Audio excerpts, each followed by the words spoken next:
میرے عزیز بھائیوں اور بہنوں، پچھلے حصے میں آپ نے دیکھا تھا کہ کیسے ایک معصوم نبی کو اپنے ہی بھائیوں نے حسد کی آگ میں جل کر ایک اندھیرے کنویں میں چھوڑ دیا تھا، اور ایک باپ اپنے جگر کے ٹکڑے کی جدائی میں فصبٌ جمیل کہہ کر اپنے رب کے سامنے صبر کا سب سے بڑا نمونہ پیش کرتا رہا۔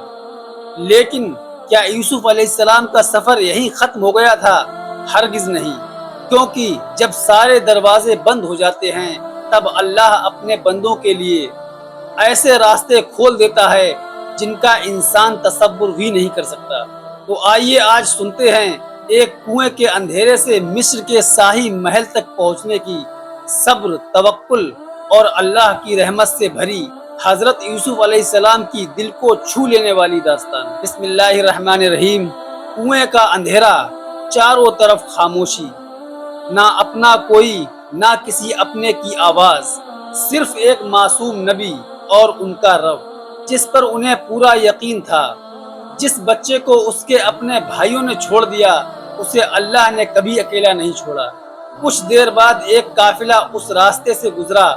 انہیں پیاس لگی۔ انہوں نے پانی نکالنے کے لیے کنویں میں ایک ڈول ڈالا، لیکن جب ڈول اوپر آیا تو پانی نہیں بلکہ ایک نورانی چہرہ اس کے ساتھ تھا۔ ڈول کھینچنے والا حیران رہ گیا۔ اس کی زبان سے بے اختیار نکلا، کیا ہی خوشخبری ہے، یہاں تو ایک لڑکا ملا ہے۔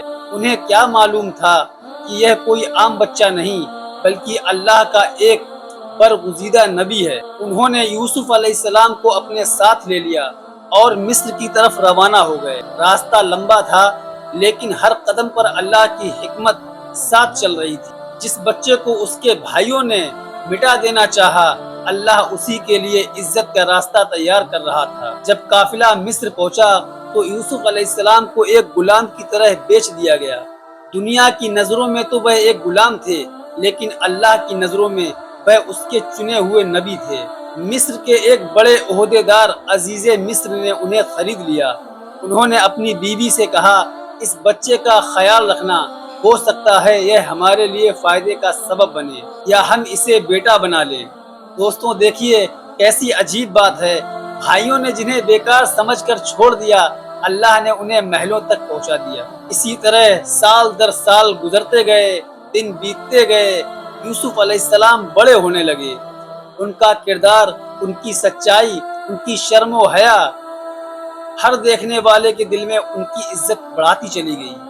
ان کی زبان پر جھوٹ نہیں تھا، نظر میں خیانت نہیں تھی، دل میں تکبر نہیں تھا، اور ہر سانس میں اپنے رب کی یاد تھی۔ اللہ تبارک و تعالیٰ نے انہیں حکمت عطا فرمائی، علم عطا فرمایا اور ایسا حسن عطا فرمایا جس کی مثال دنیا میں بہت کم ملتی ہے۔ لیکن یاد رکھیے میرے عزیزوں، جہاں اللہ بڑی نعمتیں دیتا ہے وہیں امتحان بھی بہت زیادہ سخت لیتا ہے۔ محل کی چار دیواروں کے بیچ ایک نیا امتحان یوسف علیہ السلام کا انتظار کر رہا تھا۔ جس گھر میں انہیں پناہ ملی تھی وہیں سے ان کی آزمائش شروع ہونے والی تھی۔ دوستوں، عزیز مصر کی بیوی یعنی کہ زلیخا یوسف علیہ السلام کے حسن اور پاکیزہ کردار سے بہت پربھاوت ہو گئی، لیکن یوسف علیہ السلام کے دل میں اپنے رب کا خوف تھا۔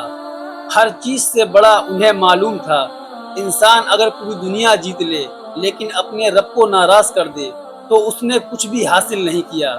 یہیں سے ان کی زندگی کا سب سے بڑا امتحان شروع ہونے والا تھا۔